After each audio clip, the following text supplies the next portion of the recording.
the sky. When you lose small mind, you free your life. Life is a waterfall. We drink from the river, then we turn around and put up our wall.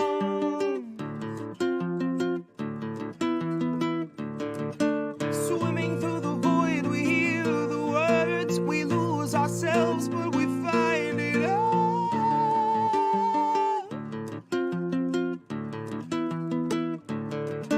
'Cause we are the ones that wanna play. Always wanna go, but you never wanna stay.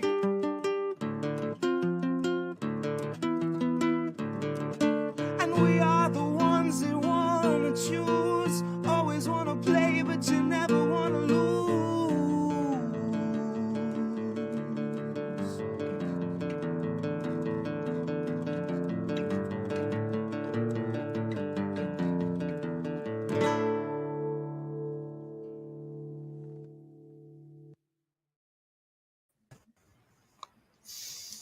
Hello.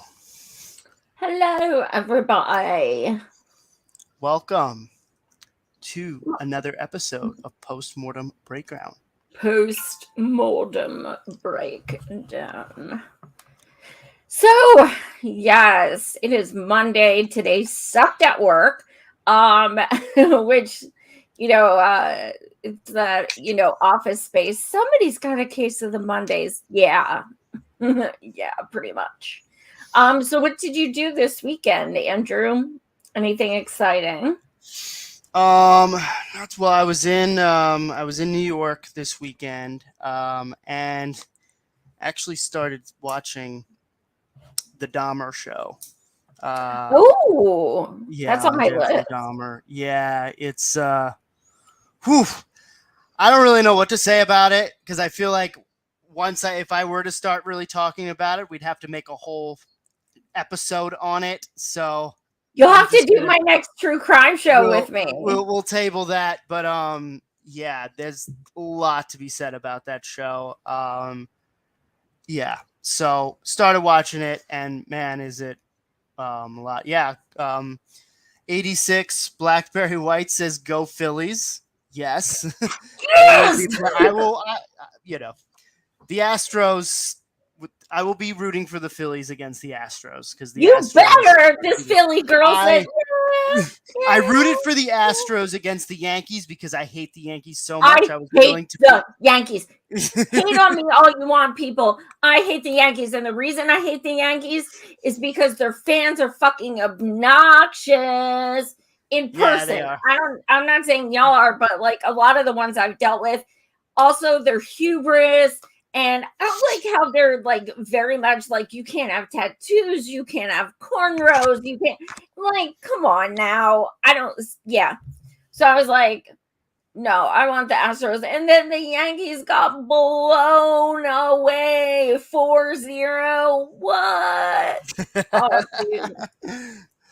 Desert Mantis, welcome. You didn't really miss anything. We're just starting, and we've talked about. We're just this Philly girl's like, go Phillies, go Phillies, go Phillies. Not to rub it in, Andrew, because I know your team kind of broke your heart. So they break my heart every year. They haven't won anything since 1948. Wow. Well, my husband's team was the Bengals, and look what happened with them. Yeah, but let's just take that in, okay? The year Israel was officially created was the year last time the Cleveland Guardians or the Indians won the World Series. That's how much fucking time they haven't won. God. Okay, so when they do, it's going to be pretty special. Just look at it that way. That's what you get for having a name like the Indians.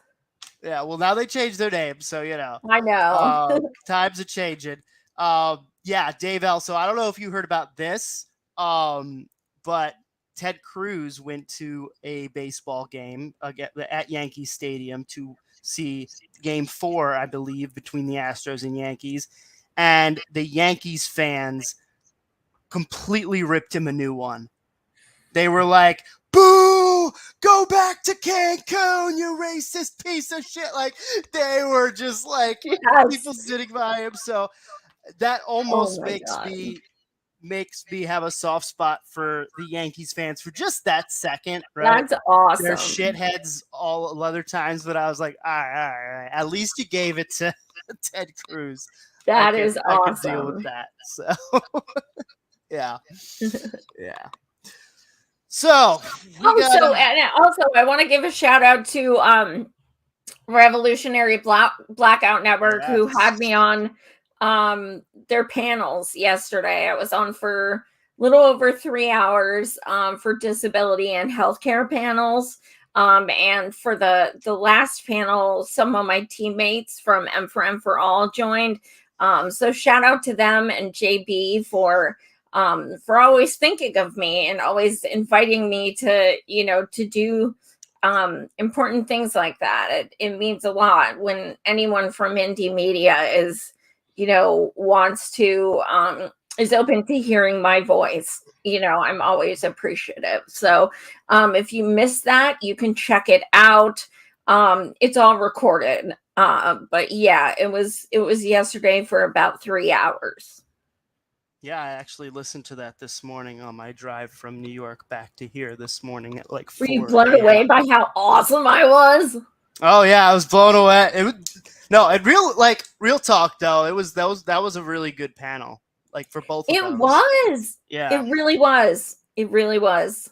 I always love doing panels when I can walk away feeling like I learned something. Yeah.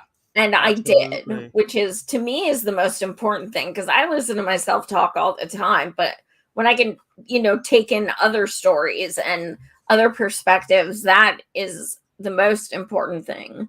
Mm-hmm. Mm-hmm. Definitely. So yeah, 3 days of summit work. That is no joke. Holy shit. A lot of organizing. So. Yeah, we did that in April for M for All. Yeah. I was on the air for over 20 hours. Yep. That was bad. I had to pee so bad. Yeah. And you did. No, I'm just kidding. Just in case you guys want to know. That seat was a little wet. Okay. I'm in my own home. What goes on from the elbows down, nobody knows. And now I'm thinking, okay, now my head's in the gutter because Lazy Quackhole says, I only caught a small part of it, but it was good. And now I'm just thinking about what we were just talking about. You're welcome. Sorry, Lazy Quackhole. I know that's not what you meant, but that's the timing just was too much. Oh my God. So we do actually have some substance tonight. But this is what happens. We don't talk during the week. We just text. And then when we get together, we're like, okay, party. Oh, but speaking of party, and I'll announce this again at the end, but we do have a Halloweener show again next Monday. And we have a guest. So I'll be announcing that guest at the end of the show. But yes, and there will be costumes and there will be fun. But anyway, tonight we've got some other stuff, people aren't likely talking about. We've got some more strikes and unions and walkouts and protests and all those good things. So, Andrew, what you want to start with? Yeah, so I think one thing I want to say going off the protest, which, it'll be interesting. There's, I think, one particular protest where we kind of have a couple of different perspectives on it and different questions on it. And so I'm looking forward to it. Also, it'll be interesting because it seems like, based on what I've seen on Twitter, that my perspective may not be the most popular. So I am ready to take any sort of insults at me, but I will explain why I feel the way I do. And then that's why we love when you guys comment. This is why, because after the show, I love going through them all and saying, you know what, that's a good point, or I'm going to look into that, or I hadn't heard of that, or whatever. It's we do read through them, trust me, so we appreciate them. Yeah, absolutely. But I digress. All right, so I don't know if you knew about this, but I guess also I think I'm echoing a little bit. Let me know if people in the chat, let me know if you hear it echoing or if I just hear it. Do you hear an echo? Okay, cool. I want to just make sure now in the chat that people don't hear, but I'm just going to keep talking and let me know if I sound weird. Anyway, so Prime Day. So recently there was Amazon Prime Day. I guess they decided to have a Prime Day. I didn't fucking know about this Prime Day. Did you? I neither. It was Prime Week. Yeah, I'm okay with it too. It just shows how out of the loop I am with Amazon, which I'm okay with that. So, thank you, Desert Mantis. They love me unconditionally. All right. So I'm gonna add this to the stream.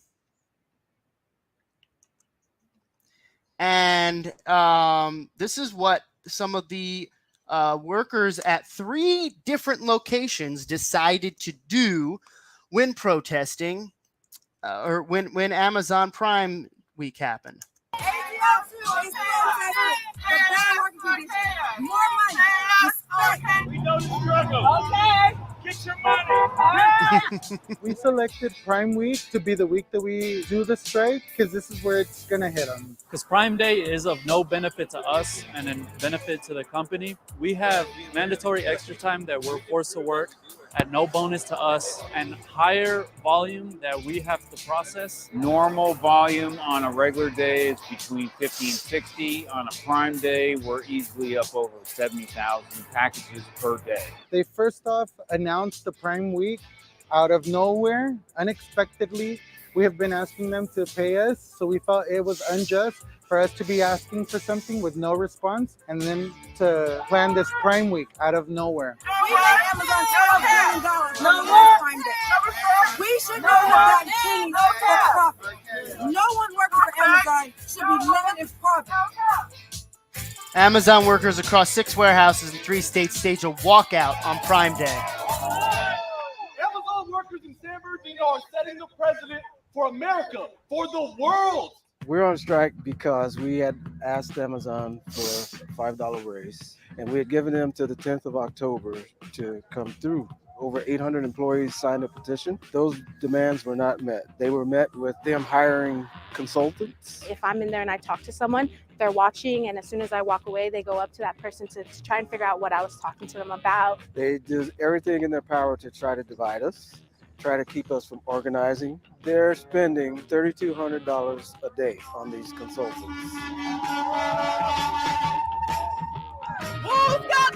So this is Buford, Georgia, one of the facilities. What kind of power?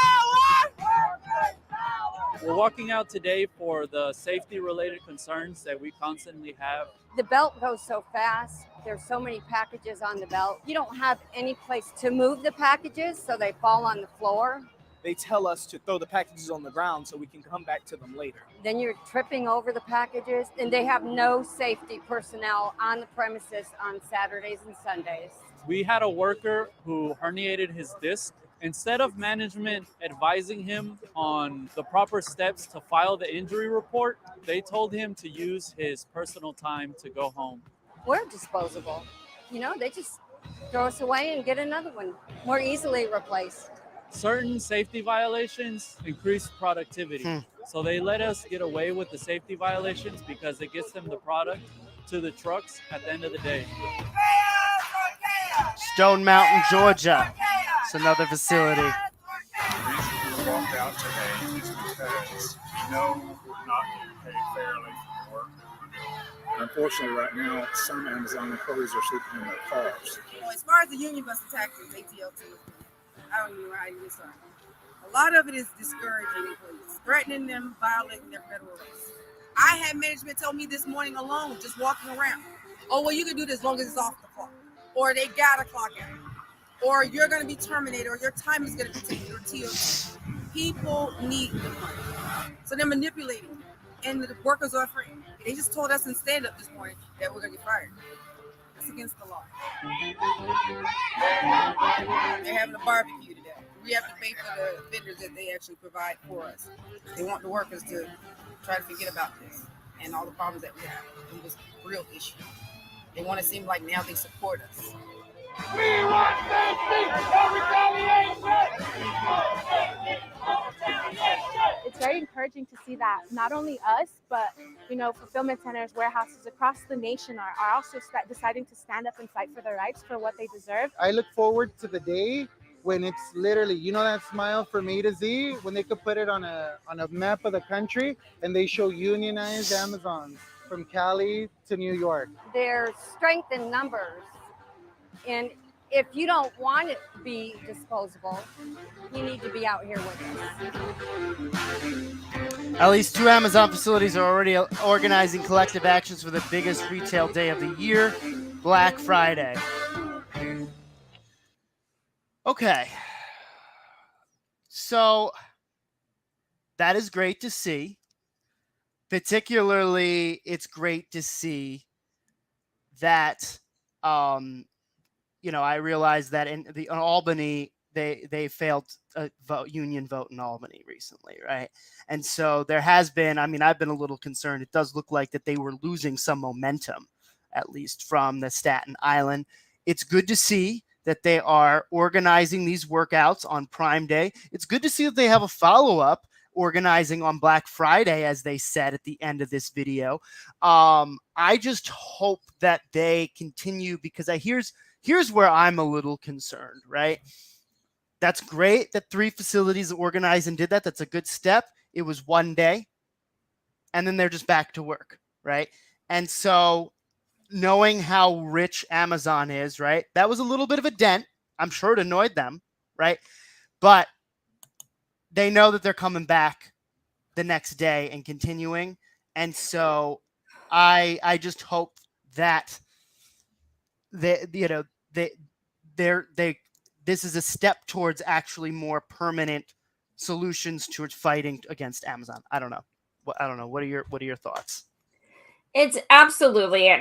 I work in a warehouse, and they are I cannot tell you how many fucking reasons that people could get injured. I can't even tell you. It's, and especially being mostly blind, right where my station is, there's a divot in the concrete like that. Mm-hmm. Just a huge divot. I've been there 6 months next week. Why hasn't that been fixed? One of these days, I'm really going to, I trip over it all the time, but one of these days, I'm really going to hurt myself. And, that's how this shit is. In warehouses, it's people are in my store and they don't know what goes behind closed doors like that. They have no idea. But this is really interesting. I don't say where I work because I am, believe it or not, a private person. This is my fake last name, and but my store, my boss told me last week that, and I don't think she should have told me because it's not a good look, but she told me that one of our stores in New Jersey, actually, there was a girl working in the warehouse in the back room, and she wasn't meeting her quota as to how many shoes she was processing and putting out on the floor.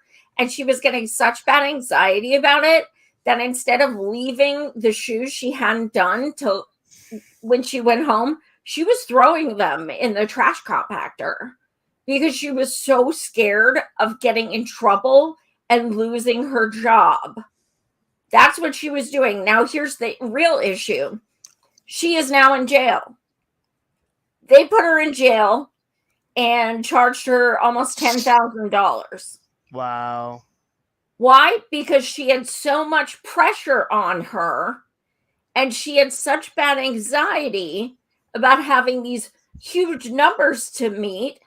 And even though she would work as hard as she could, she wasn't meeting them. Mm-hmm. But she needed that job enough that she just, you're charging someone unemployed $10,000? Like, this is the kind of shit that happens.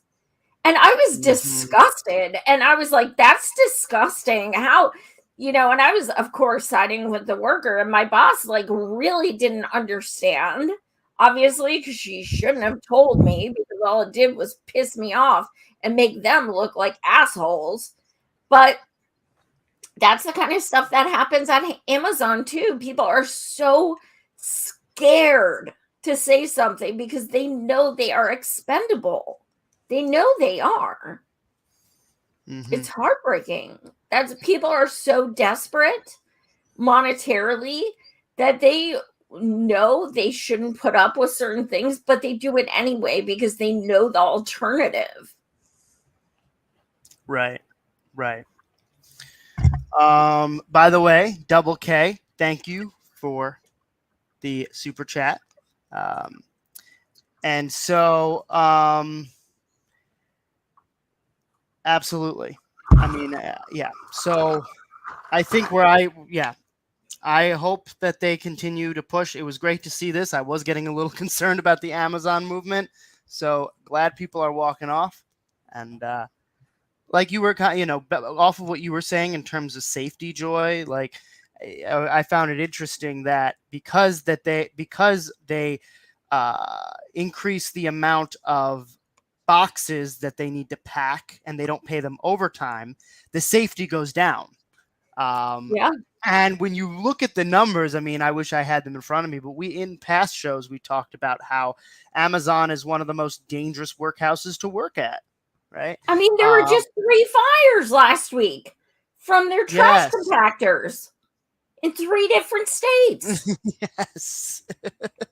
Don't y'all sell trash compactors because you sell everything else? Bananas. Oh, man. But I will tell you, and damn it, I should have brought the article, but I read an article a few days ago that said that this was their worst Prime Day ever. Yeah, that's as great. Far as profit. That is amazing. Good. It's one day, but that is good. On Black Friday. If they do go through with that, what if they did it company-wide? I know. I was thinking, I hope more warehouses start to join them, because that's the thing, right? They saw the success, and who knows? I mean, who knows what's going to happen to these workers? Who knows the retaliation that Amazon's going to do? So you never know. They may get scared from it because Amazon, unfortunately, is really good at doing that. But we can only hope. And I do actually have one small critique for More Perfect Union. I know every episode we talk about how great they are. They are great. They could work a little bit on their audio, though. Like sometimes it's kind of hard to hear the people talking over the music. Yeah. So just if the producer, because I'm sure the producer, is watching us, every week. Shout out, great work. Yeah, great work. If you could just work on your production a little bit, just the sound balance, that'd be good. Thanks. I think if you take one thing from the video, take away the fact that they said they are paying consultants $3,200 per day, okay, to take on those wanting to unionize. Mm-hmm. So paying them more for their overtime would actually be less than they're paying now to stop.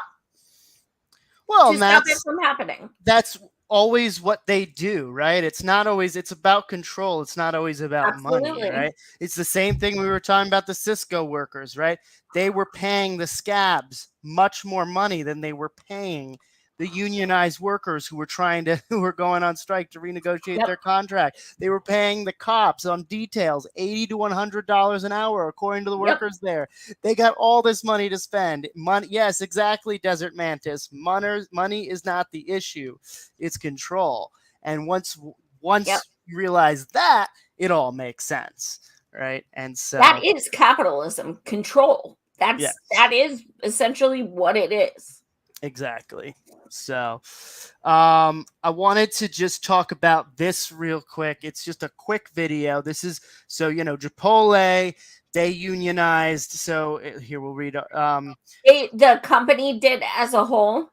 No, not so. One store unionized. I That's believe what it I was in thought. Okay. Michigan. Yeah. So, and I think a couple of other stores. So a third, actually, it says here, nice to see you coming out to speak after your third store petitioned, right? And so we're starting to see a little bit of some others. It's starting to spread a little bit to Chipotle. Might be a couple of other stores that might unionize soon. Knock on wood, hopefully. And so I just want to just show this little clip because I just find it so ironic. They all companies love to actually here. I'll just play it and then I'll give my take. I'm just curious if you could provide an update on the stance of Chipotle on unionization. Yeah, look, I was disappointed to see that happen. I really don't think we need a third party to get between our restaurant teams and our company.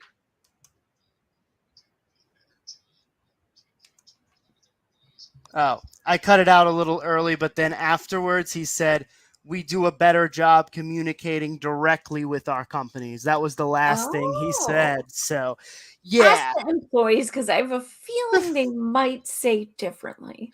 Right. So I love how, suddenly when unions start to step in and push back, suddenly they're against third parties, but these are the same type of people who contract their work out to third-party companies because they're too cheap to pay their workers to do the job. So, I was disappointed. Really? Disappointed that people are sticking up for themselves. You're a douche canoe. I just love too that it ranges from disappointed. Some of them say that they're there was one vice president, I think, of Starbucks that was saying, I'm just hurt that they're doing this, Yeah, I remember that one. You're hurt. You're hurt. Oh, okay. Yeah. All right. Sorry. I feel for you. Think of the privilege you must have to be like, I'm hurt that people are sticking up for themselves and they want their humanity to be recognized. I am heartbroken about that.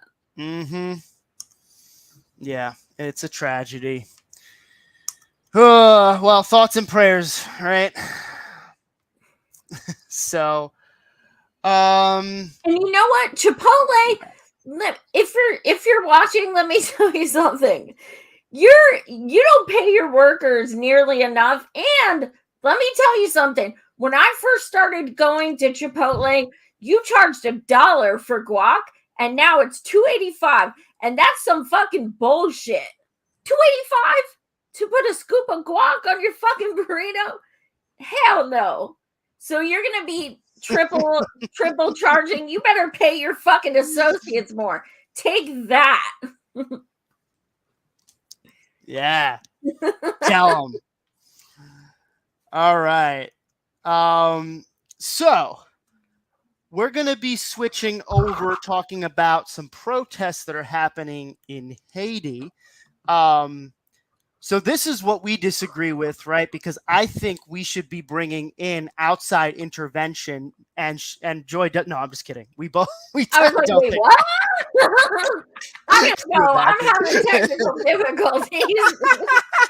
Do you imagine if I'm like, yeah, no, we need outside intervention from Western states,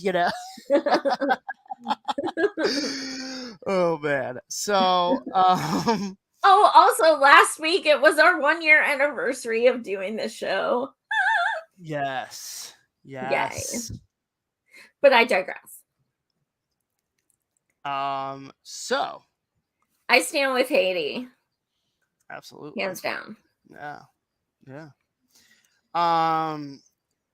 So from AJ Plus, Haitians are protesting their government's request to bring U.S. troops into Haiti.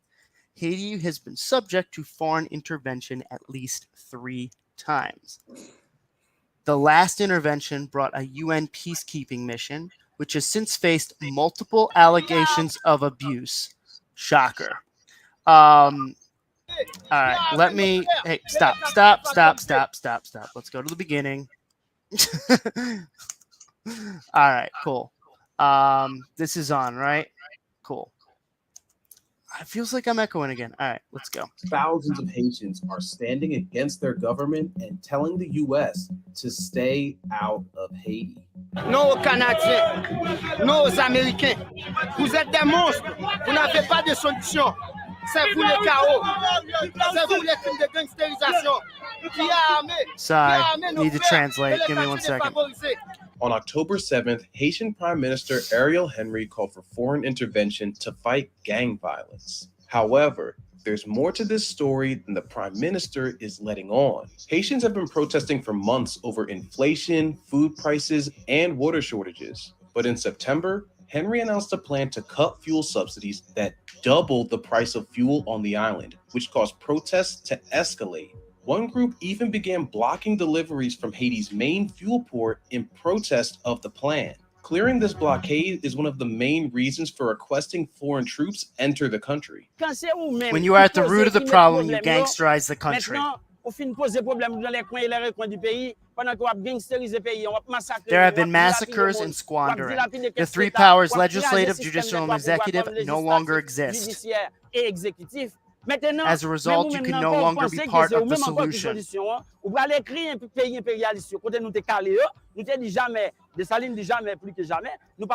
Haitian revolution leader denounced, and now you are asking them for military occupation as if it were the solution, but underdevelopment is the product of fierce capitalism. Many Haitians see Henry as an illegitimate leader and have been calling for him to resign. In Haiti, the prime minister is appointed by the president. Former President Jovenel Moïse was fighting to stay in power when he appointed Henry. Days later, Moïse was assassinated. Since then, Henry, with the backing of the US and other foreign powers, has led Haiti with no interim president beside him. The US and Mexico are planning a UN resolution to authorize an international security mission that would allow foreign forces into Haiti. If forces are allowed to enter, this will be at least the fourth time Haiti is subject to foreign intervention. The US occupied Haiti between 1915 and 1934 and returned from 1994 to 2000. In 2004, the US came back again, followed by UN peacekeepers after the ousting of Haiti's president at the time. The UN mission stayed in Haiti until 2017 and has since faced numerous sexual misconduct allegations. Peacekeepers allegedly fathered and abandoned hundreds of children. Some mothers were as young as 11. Peacekeepers also introduced cholera disease to the island, causing a crisis that killed around 10,000 people.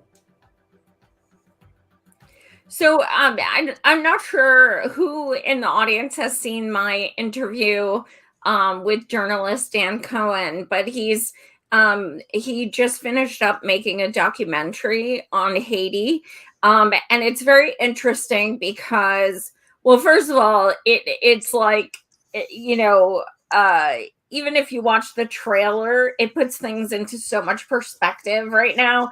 But one of the things he discussed was that the president who was just assassinated, the prime minister who took over, he's actually implicated in the assassination of the president. Now, he's still acting president regardless. So, you know, it's really fascinating. And that is what's happening. They call them gangsters, and because they're protesting, the US wants to intervene. And that is so scary as someone who protests all the time. Like, think about how scary that is. Like, people want to say, oh, freedom of speech and freedom to protest. Really? It's not in Haiti. It's not in a lot of places. So if the US wasn't the main bully, I'd be scared that that would come in and happen to us. But we're always the bully, as Claire Daly says. She always says, US is the world's bully. And we are. Yeah. Why do we need to be in Haiti? We don't. But yeah, look at how beautiful it is that they just all join and rise up. I mean, how powerful. We don't have that here. It really is just, you know, because I think there's so much gaslighting that happens with these things where they might even show like, oh, they want us to come in. Look at like these 5 people who are talking about how they want them to come in, right? And so to see them just straight up being like, no, we don't want you. Like, you're going to make shit worse. And then I love when that guy was like, this is capitalism's issue. And this is big part of it because you've been fucking coming into our, place like 4 times, right? And so, yeah, it's great to see that. And it really, sometimes, you think to yourself, is it really like this? Or, because the gaslighting can be really strong. But if you want to feel vindicated as well, we're going to show that clip that Joy has, regarding that politician that's calling it out. But first, what I wanted to do is show. So this was actually pointed out on Twitter here. So the Washington Post, I guess in the last year, has 9 times tried to call intervention in Haiti, outside intervention. And so here it just goes, as the UN considers sending troops to Haiti, remember that the Washington Post editorial board has called for military intervention at least 9 times in the past year. See below for how corporate media pushes war on the public to protect U.S. business and political interests. July 7th, 2021. The pre-dawn assassination of Haitian President Jovenel Moïse puts one of the Western Hemisphere's most impoverished countries at risk of anarchy. Swift and muscular intervention is needed. July 13th, 2021. No agreed-upon blueprint has emerged in Haiti to extricate the nation from its mayhem. Without international intervention, the country's ordeal will deepen. July 27, 2021. To succeed, U.S. and Seoul Prime Minister Ariel Henry will need more than good wishes and kind words from diplomats. Boots on the ground will be necessary. That's one criticism I have of the AJ video is they didn't make it clear enough that Prime Minister Ariel Henry was like installed, right? They kind of said, he wasn't really voted. They said it, but yeah, they could have stressed it more. They could have stressed it a little more, yeah. October 18th, 2021. Yet for all its unintended consequences, outside intervention could also establish a modicum of stability in order that would represent a major humanitarian improvement on the status quo. Love these buzzwords they use.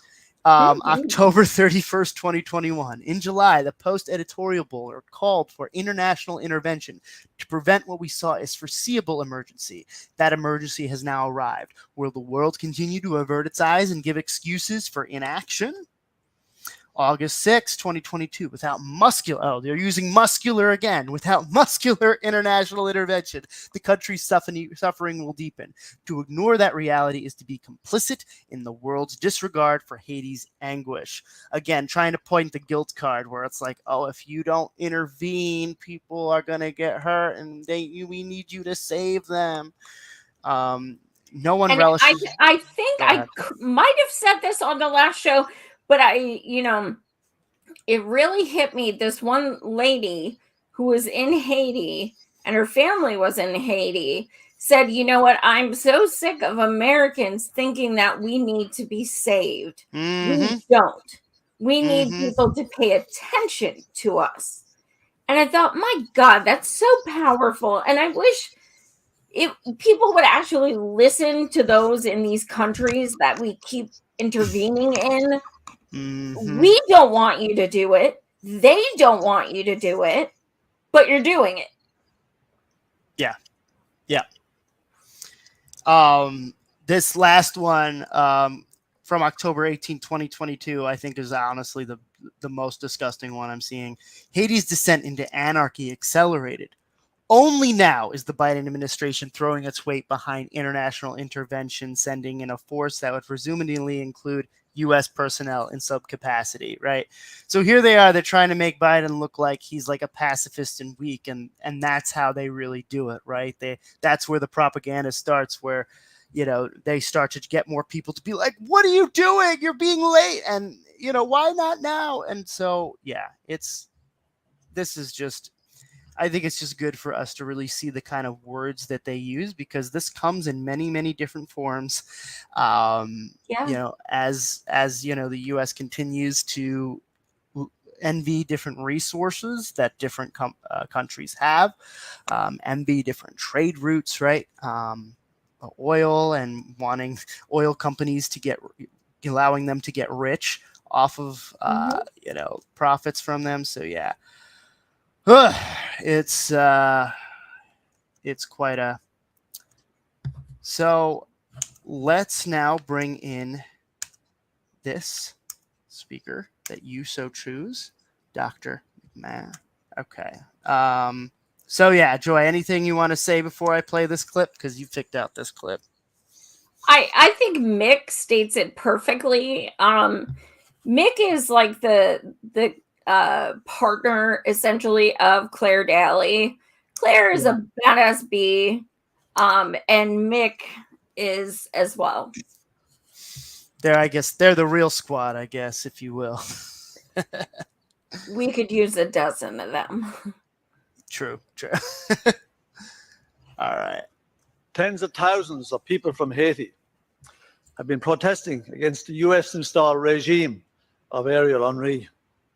Now the puppet leader is calling for foreign military intervention to crush the protests, and the US have been looking for backing at the UN Security Council for same. The last thing the people of Haiti need now is another foreign military intervention called in by a despised leader that doesn't even have a proper mandate to govern. The people of Haiti had their own solution to the crisis. It's called the Montana Agreement. A commission was set up in August last year by a wide range of civil society groups, and they signed an agreement. And it was to be begun in February. But the US and the UN and others blocked it. The Haitian people, they need an end to foreign interference. They've been interfered with for 200 years. They're not allowed to think independent. The West has destroyed the place. They've done everything to cripple the place for years. And now they certainly need an end to foreign interference, not more foreign boots on the ground. We said we were interested in sovereignty when Ukraine was invaded by Russia. Are we not interested in sovereignty when it comes to Haiti? Does that not count because it doesn't suit US imperialism? Yes. Mick.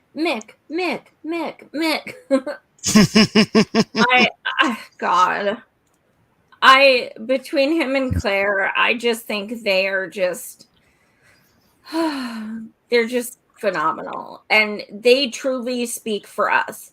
No one else has been that fervent in their disgust of imperialism. Yes. They talk it every day. And I just, oh my God. And they're not American, which explains why they speak the truth, because we're too scared as a people. Americans are just too scared, because every time I criticize anything about, imperialism, I'm obviously a Russian Putin lover, but also I am anti-American because I'm calling the US out on being warmongers, which in fact we are.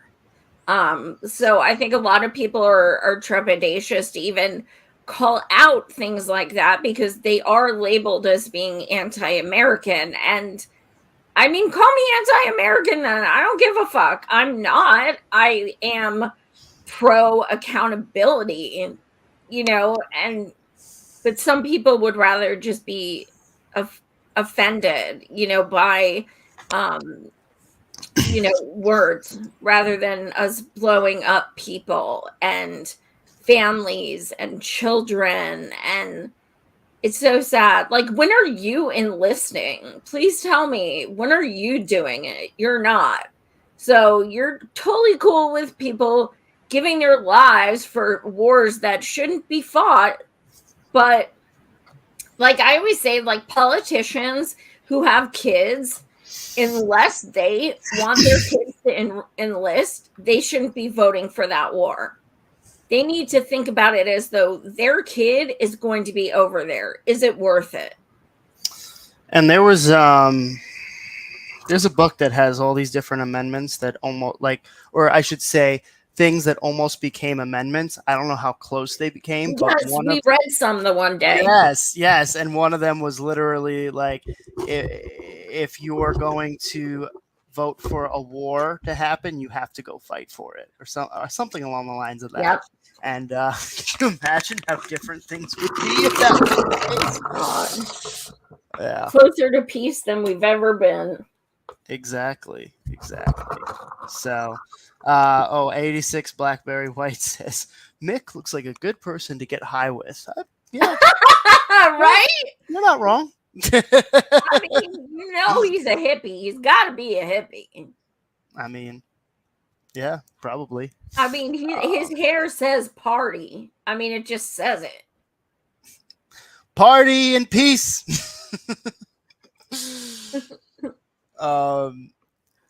Yeah. So now we're going to switch over to another protest. And so let me just, okay, cool. So I'm going to pull this up. And so, Joy, this was your topic. So let me know if there's anything you want to add. I guess I'll just read what Drew Hernandez has said. Well, first, I want to say, Andrew and I kind of discussed a little, should we use this? First, I looked for other footage and I could not find it. Now, this is by Turning Point. Now, we all know we're not fans. However, this clip I found has no commentary. It has no clips. It's just footage. So I thought, yeah, you know what? It's the only footage from it I can find. We're going to share it. So this is where Andrew and you'll see kind of where our different takes are as we get into this. But yeah, you can read the post. Yeah, so this is Drew Hernandez, like Joy was saying, who writes for Turning Point USA. Says, breaking, I went undercover and called out AOC and the Democrat Party for their enablement of the human smuggling taking place at the open southern border. Other Latino students then shame her as she refused to respond today at UC Irvine. Security then blocked our shot. So, should I play the video? Mm-hmm. Okay.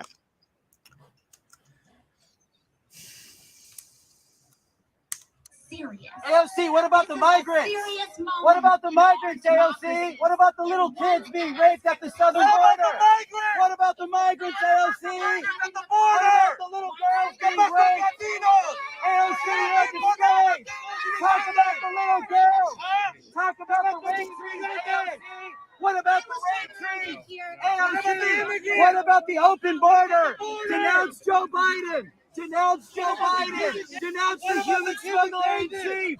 Bring up the little kids being raped at the southern border, AOC. AOC. What about the southern border? Warmonger.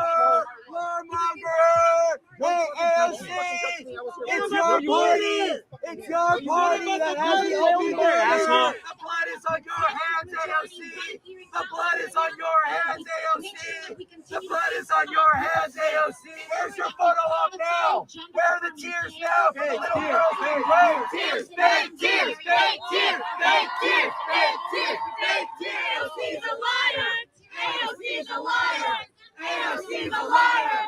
AOC's a liar. Denounce Joe Biden. Denounce Joe Biden. Denounce Joe Biden.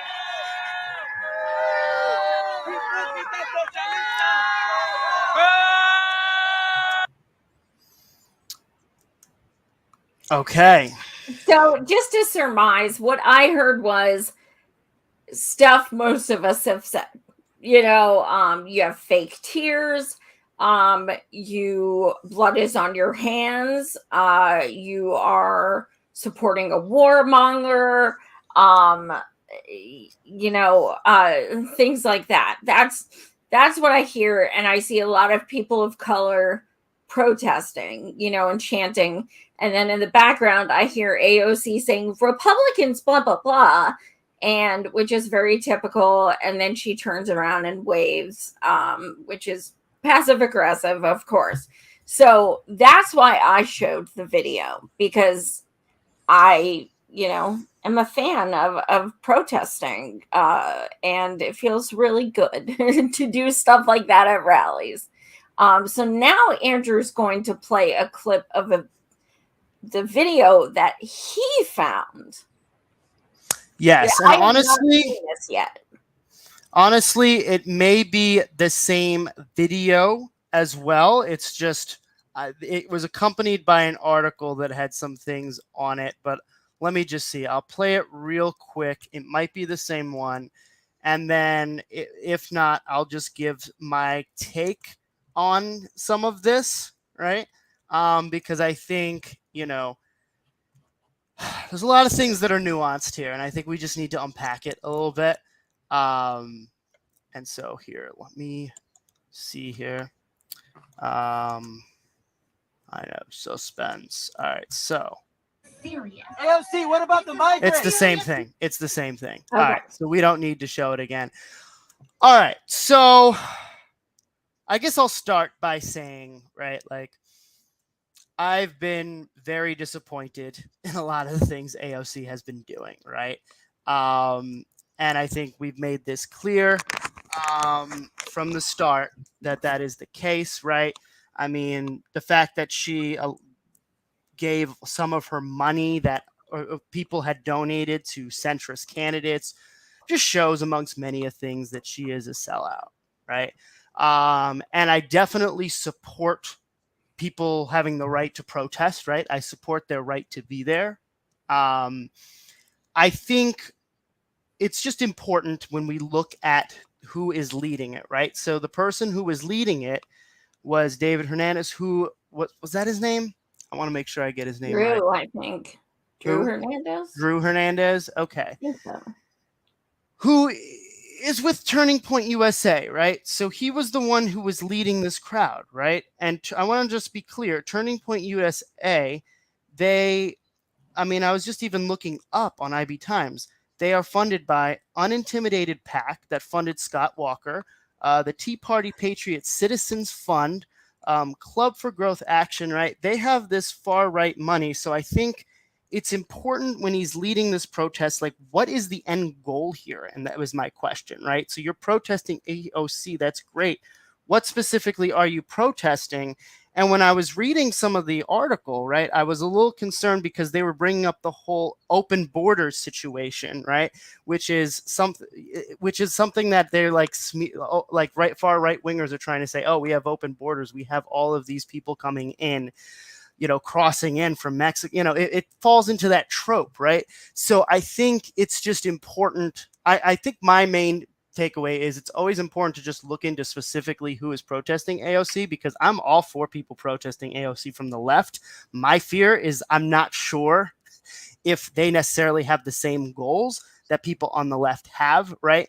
I saw another protest that happened previously, and I'm not saying these are the same people. They could be differently, but when they said AOC has got to go, they were holding a Tina Fort sign, who is the Republican challenger, who the very first thing that she says on her campaign website is stop socialism, right? And we need to stop socialism. She also openly admits that she was at the January 6th protest, Tina Forte, right? And she is challenging AOC on the Republican side, right? So here's the thing. If we let them lead the protest against AOC, they do not have the same goals, right? They are anti-leftists, right? So I think my nuanced take is just be careful and look into who is really driving the narrative, because obviously we have a history of being shut out of things and co-opted in the past. So I want to make sure that if we are holding AOC accountable, it's on our terms and it's not being co-opted by these right-wingers who do not have the same goals as us as we look. That's all I'm saying. So hold her accountable. They have every right to be there. I would love if people were this organized and protesting AOC for the right reasons. I hope that's the case. That's just my nuanced take right there. No, all of that's completely valid. I think just a few things I differ on. What's that? Sorry. Desert Mantis asks, isn't Turning Point USA Charlie Kirk's organization? Yes. Oh, it is. Yeah, I knew it was right wing. I think where I'm coming from is, I had that gentleman who protested AOC like a week ago on my show last week, and people were like, Katie Halper was one, and she took it back. I am very glad, because I was incredibly disappointed. But Katie Halper said she didn't appreciate the protests because they weren't even progressives, and people started calling out the guy I had on my show because he had something on Twitter they disagreed with and things. And I'm coming from the place that, like, being an organizer, and to me, if you're saying things with substance that I agree with, I don't care if you're Republican. I don't care about anything except what you're saying. And nothing is going to change as much as we all do this right left thing. If I see someone calling out someone for immigration, yeah, I mean, I don't appreciate the fact that they're left right wingers or what have you, but when you're protesting, if they are saying things you agree with, I guess I just don't care enough to like dig deeper and be like, where are they from? What are their stances? And I mean, like, when I organize Medicare for All events, when I say all, I mean all. If you're there and you're a Republican, I don't care. I want you to have health care too. You're still fighting for what I'm fighting for. So I think it's I 100% see your points, and they're 100% valid. I think with me, it's just kind of more like, I just appreciate people holding politicians accountable, period. So now, knowing what I do know, I took that in and I get it. And I don't necessarily view it the same way. But I think when you're in the protest or you're watching the protest, it's very easy to be like, okay, yep, we're aligned because we agree on this specifically. Yeah. I think I probably, like, honestly, if I, researched everyone I've protested with, I've probably protested with some real douche canoes because I've done a lot. Mm-hmm. I think one thing you mentioned that I want to just talk about a little bit is not looking in too much, like not worrying too much about where someone is coming from, right? In terms of what organization, knowing, in terms of how much money goes in to silence the left in many instances, right? Right. We look back in the past too regarding how counterpro, right? CIA, FBI, everything they do to weaken left movements, right? I think it is important in many instances to be vigilant in a certain sense of where they are coming from, right? And particularly when it comes to Turning Point USA, right? They are funded by so many rich right-wing donors, right? And so if I see Turning Point USA leading a protest, right, that almost reminds me somewhat of like Tea Party protesters potentially, right? And so that, I think, is where I'm coming from, where it's like, I do get that there are times where people get too into the weeds of like, you're protesting. Who did you vote for? What did you do? Right. And I'm not talking about that. Right. Because those are just regular people protesting who may not see eye to eye on everything, but you have a same end goal. But when you're bringing in a platform like Turning Point USA that is nowhere near indie media and has bad faith actors like some of the people have pointed out, Charlie Kirk, right? Candace Owens, right? These are grifters, known grifters that have cosplayed as grassroots people, right?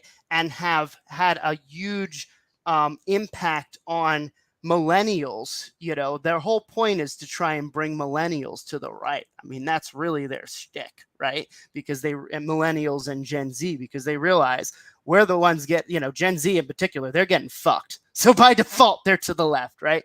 So I think my point is, like, in terms of when it comes to big money and where the money is going, as people on the left, I think we absolutely have to be vigilant on that piece.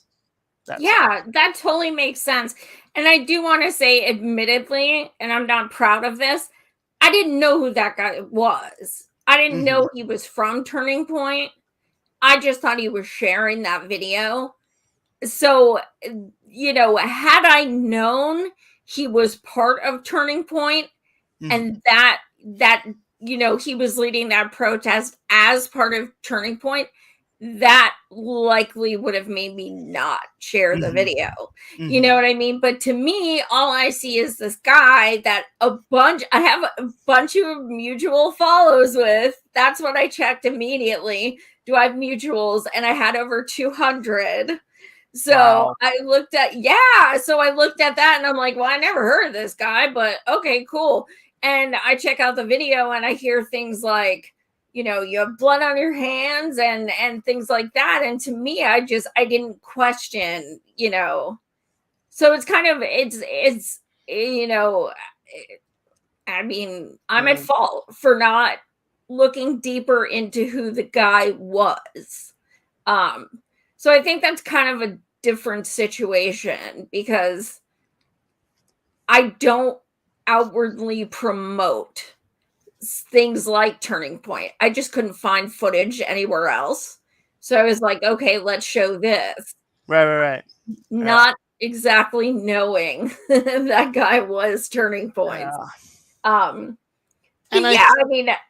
So everything you're saying is completely valid.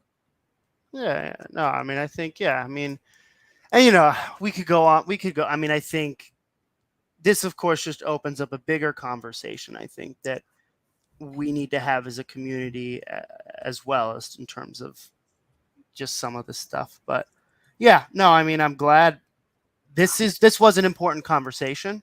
And I think it's just, when we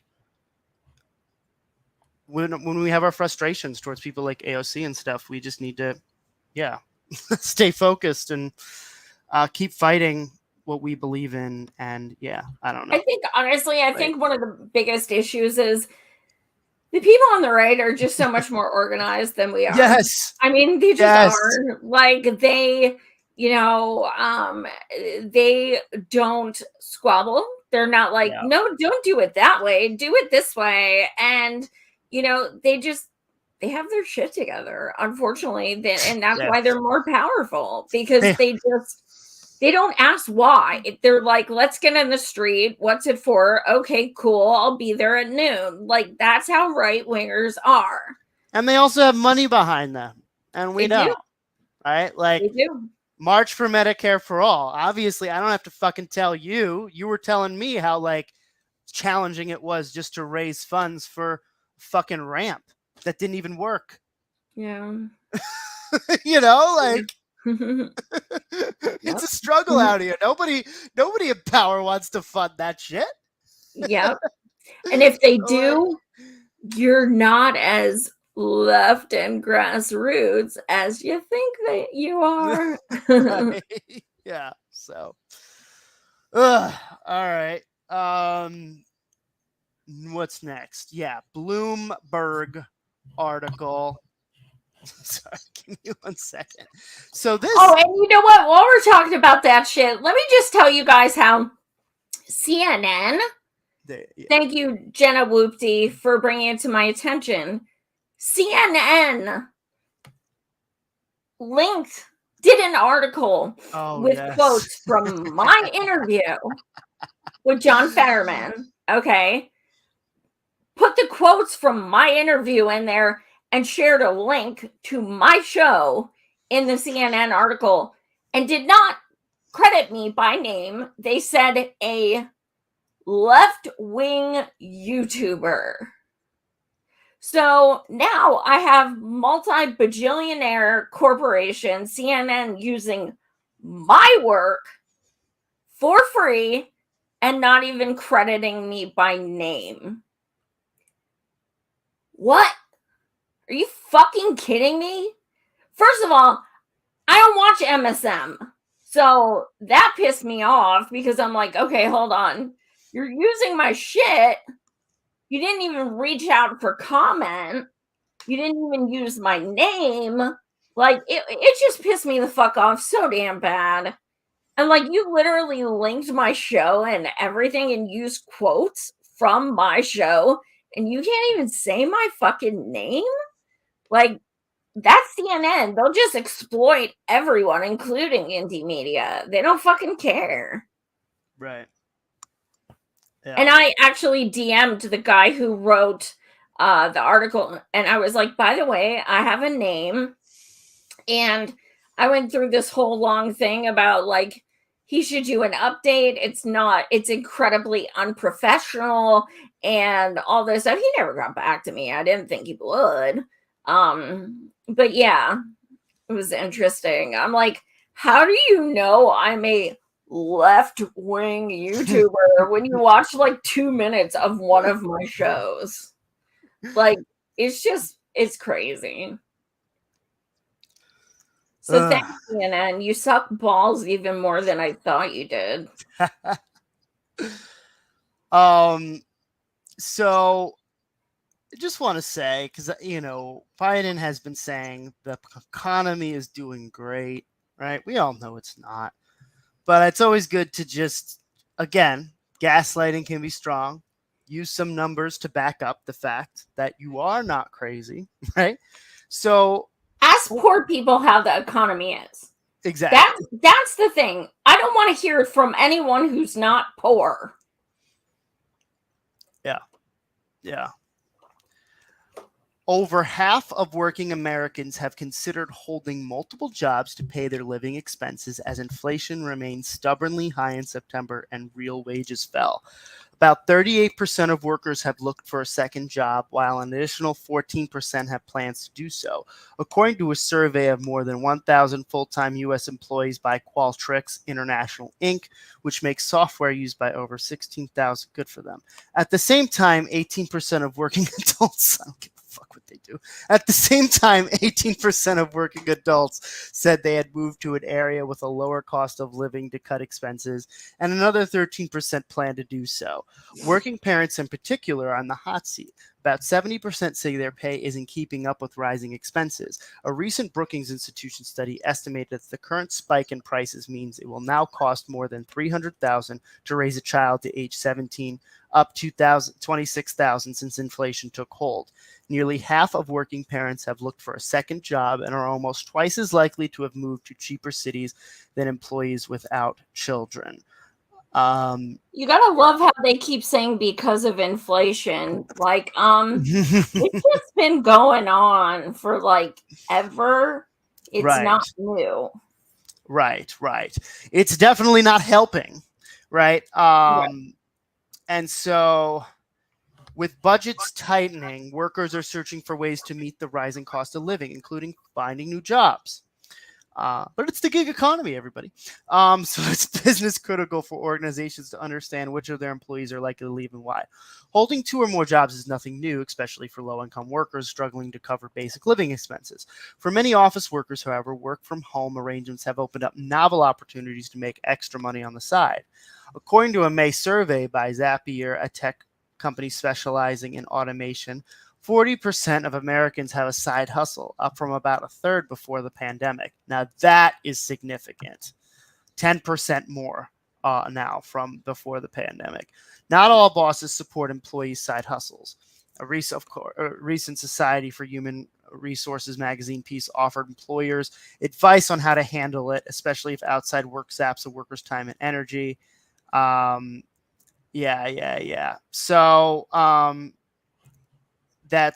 you all get the point. I don't need to read more. But I think that's 10% more people that are And working. that's only the people they asked. I mean, you know, they never say how many people they asked or how, you know, it could be they asked 100 people and it's 10 people when in reality it's like 1,000 people, you know, but it's a lot. Yep. So, yeah, don't really know if there's anything more to say about that than the economy is clearly not doing well. And if Democrats continue to run on the fact that Democrats and AOC continue to run on the fact that the economy is doing well, that's not going to do well for them in the midterms. It's going to be a bloodbath in the midterms, man. Oof. And we've been saying that shit for over 2 years. Yeah. I mean, it's wild. It's looking like the numbers even more. I mean, they're in for a rude awakening. And I'm ready for the worst vote shaming since 2016. I am not voting for Fetterman. I have made that clear so many times. It ain't going to happen. Well, Not going to happen. I could give you 1,000 reasons why. If you want to learn it, you can watch my show on my channel. No. The left-winger YouTuber interviewing Fetterman on fracking. Yeah, that was wonderful. So, and no, I'm not voting for Oz either. They both suck.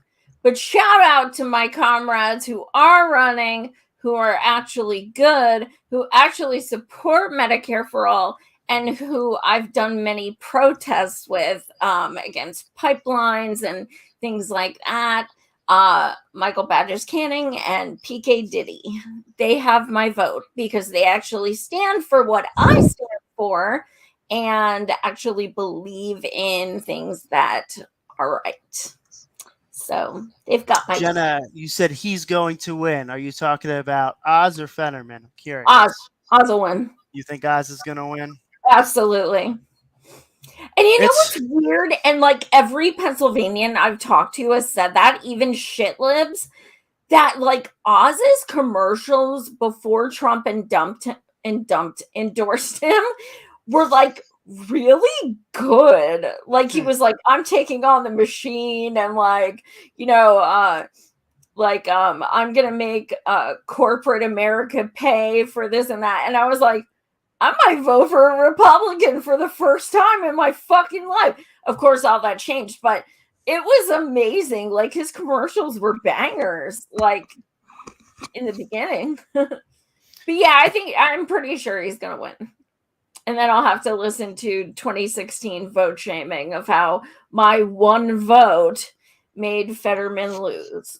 Oh, Jenna's vote too. So 2 votes. If Fetterman Jenna thinks Fetterman's going to win, though. It looks like that's interesting. No, you might have to hash all that the out. people that lick his boots are outside of Pennsylvania. Those of us in Pennsylvania who actually fucking care about shit don't like his ass. But there are, you know, Biden's campaigning for him again. So all the Biden people are like, woohoo. Jenna wants to bet with you. So I don't know. I will bet, baby. Ooh, this is getting exciting now. I'm looking forward to this election. I will bet my girl $5. $5 whole dollars. $5. That how about that? Maybe we could do something fun like if I lose, you get to like pick a topic and I'll cover it or something like that, and it could be anything. So chances are it'll be about being vegan and loving animals, which I'm totally okay with. Or gardening. So yeah, let's do that. I'll give you $5 if you win. If you win, and then you also get to pick a topic. I like it. All right, this is exciting. I like it, Mama. Now I'm excited for November, the midterm election. I've been like this whole time. I'm like, this guy's $5 on the line. But now we got $5 down the line. I'm going to be paying real close attention to the midterms. Either way, I win. I either get $5 and Fetterman loses, Wait, no. Never mind. Anyway, what's the next video? So this is your video you wanted to show regarding Chicago and some community police, but it looks like some Black community there. So yeah, anything else you wanted to talk about before showing it? It kind of reminds me of Black Panthers, the way that they used to do community policing. And, the issue with it is like, you don't always know who's going to be available to do it and where they're going to be stationed and this and that. But like, I feel safer with people like that from the community than I do with actual police officers. So it got me starting to think like, what if we did? I mean, it's a big if, because these people are putting themselves in danger because they are willing to stop fights, to stop, any kind of altercations or things like that. So they are putting themselves, at risk. Mm-hmm. But what if, in theory, let's just say some cities did more with community policing instead of police? And shall we proceed? We shall.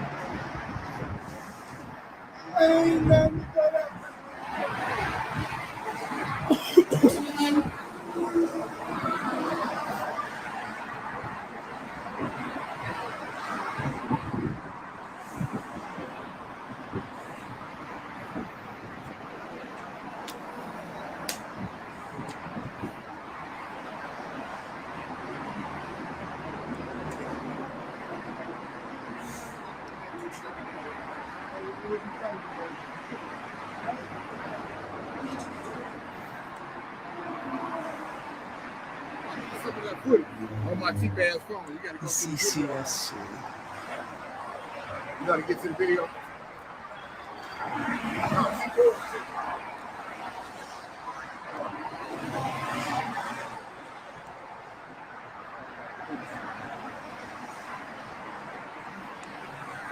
It's rad that they're doing it in the subways too, because I've been to Chicago numerous times, and that is a very high crime place.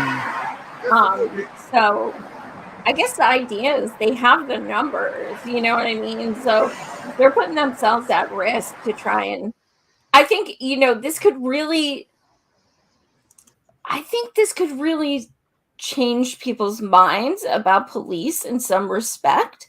If crime goes down in this location, I think they would have a case for see, less police and more community, and crime went down. I think it's feasible. I mean, I would definitely, like to see it. Yeah. I was looking at because it zoomed in on one of the jackets, and it looked like they were all wearing uniform jackets, right? So yeah. It said ECCSC, so I'm curious as to what that stands for. Something South Chicago, I would think. Mm-hmm. So I'm guessing that's maybe the acronym for this group that they have there that is providing. Yeah, no, I'd be curious too as to like how many members there are and like. Yeah, I'm gonna try and look them up to see if I can speak to some of them, because I mean these people are doing this as volunteers. This isn't like a pay thing. So it's really it is a service to the community, and I think it's fucking awesome. Yeah. No, definitely. One person I think I saw commenting on Twitter saying this is the old Chicago that I remember and love, or something like that. So yeah. Yeah, I'd love to talk to Reverend Annie about this, see what she thinks. Yeah. No, for sure. That's this could be the start of something really good.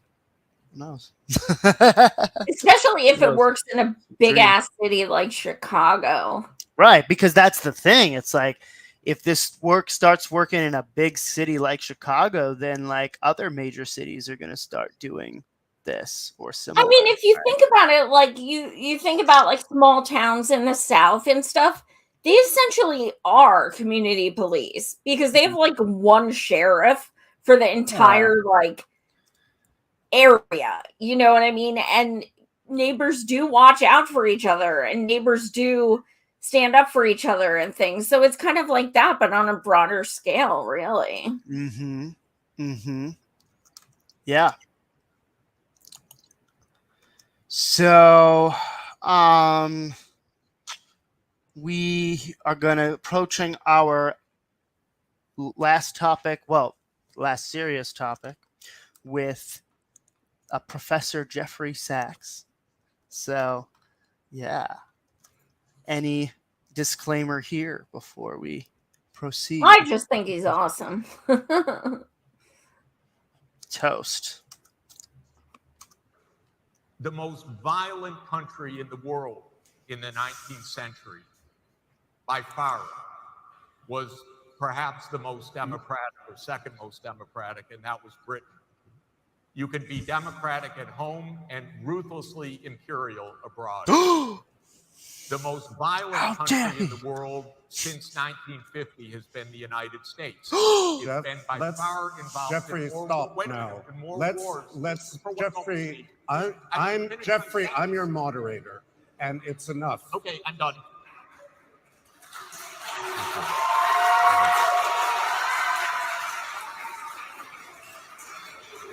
Ha.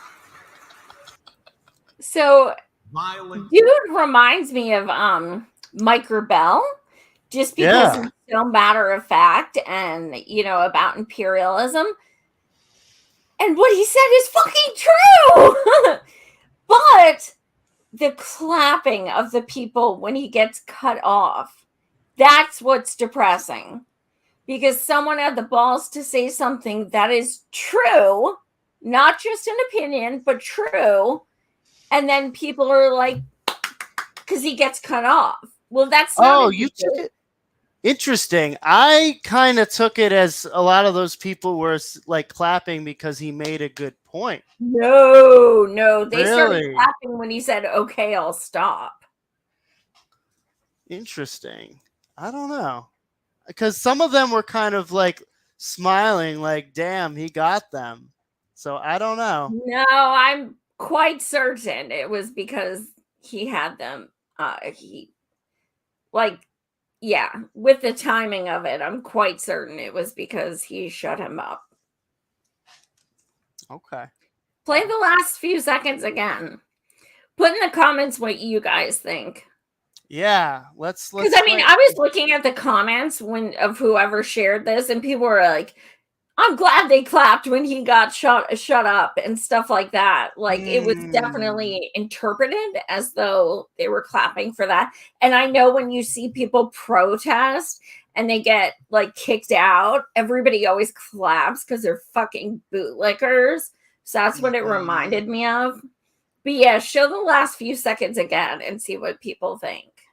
Okay, I have to go find it because I clicked it off the tab. So, because I thought we were done with it. So, yeah, where is this professor?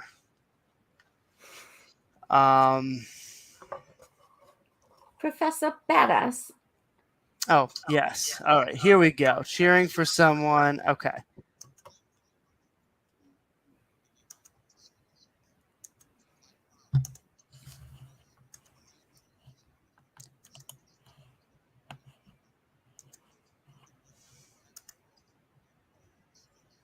Abroad. The most violent country in the world since 1950 has been the United States. It's been by far involved Jeffrey, in more, stop wait a now. minute, in more Let's wars. Jeffrey, I'm Jeffrey, I'm your moderator, and it's enough. Okay, I'm done.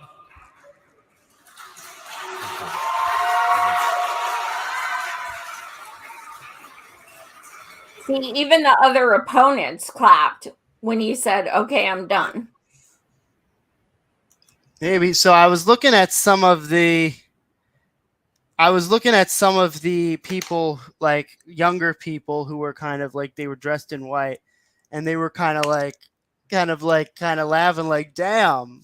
I don't know. That's how I read it. Well, but regardless, dude's a badass. Yes, absolutely. And I love it. And I want to be his student. Yeah. Put him on Rate My Professor. Rate him. And, yes. Oh, okay. So that does it for all the serious topics. Pretty heavy show today. We covered a lot. That's why people always want us to leave it on a fun note. So This is our fun note tonight. It made me giggle. Ready to giggle? Need money for camp. It's the most wonderful time of the year. Yay, Halloween is the best day ever. So we, for the second year in a row, Halloweener falls on a Monday. So we are doing our Halloweener show. Last year, I was Robert Smith from The Cure, and it was so fucking spot on.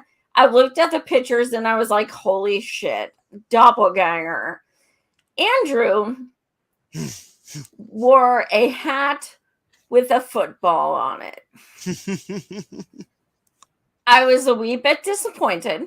So I got his costume for him this year and sent it to him so I could kind of make him wear what I wanted him to wear. Here, what's your mailing address? This is what you're wearing. So we have matching kind of costumes next week. So heck yeah. And we will also be having a guest, comedian / comic book writer, M. Klepperman. He is a comedian on Twitter that we're mutual follows, and he's funny and he's got great takes. And so I was like, let's have a comedian I like having comedians for those kind of shows. So he will be joining us as well. What kind of topics should we talk about on Halloween? Or I think, I know Ron Placone joined us for our last Halloweener. Didn't we do like trivia or something? I think we did trivia. Yeah. We want to do something fun. Let's do something like scary movie trivia. Ooh. Or politics that could be in a scary movie. Or is Henry Kissinger actually dead? There's a lot we can do. I like it. One could dream. Actually, Biden looks like he's dead. Oh my God, that picture I sent you? Holy fuck. That definitely is a conspiracy theory. There are people who definitely believe. Okay, I'm not going to, we're not going to go too much into conspiracy theories for obvious reasons. I don't want to get any channels in trouble. So, But yeah. I don't believe it at all. I definitely don't believe it at all. That's silly. He's just this old guy who doesn't know his head from his ass. But anyway, the Beat Crystal says the beware of drugs in your kid's candy story could be extra fun with a comedian. There was one meme I saw that was like, we should tell kids that there's going to be some CRT enlaced in candy this year and get conservatives to freak out. Oh my God. I was like, damn, that's pretty good. What do I got coming up? Not too much. We just got so People's Voice Network. Check us out.